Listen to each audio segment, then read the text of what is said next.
I was very honored to be selected as the recipient of the 2020 Frank A. Landee Award for Teaching Excellence. I would like to thank the students that nominated me and the selection committee.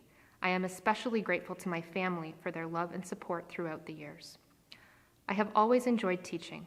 I love seeing students have that light bulb moment when something finally clicks for them.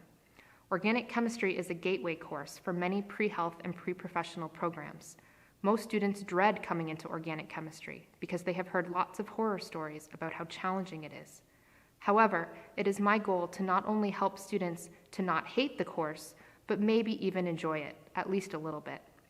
Especially due to its difficult reputation, students are so proud of themselves when they successfully complete the course, and I am happy to celebrate their success with them.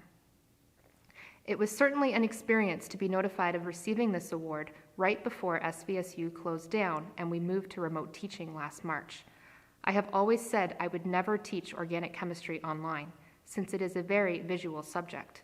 However, the joke was on me and all of us, and we had to quickly adapt and rise to the challenge.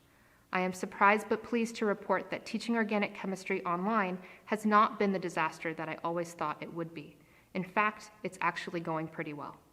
When the pandemic is over, we will have all really thought about the best ways to teach our subjects, learn to use new tools and resources, and come through as better teachers, and our students will benefit from that.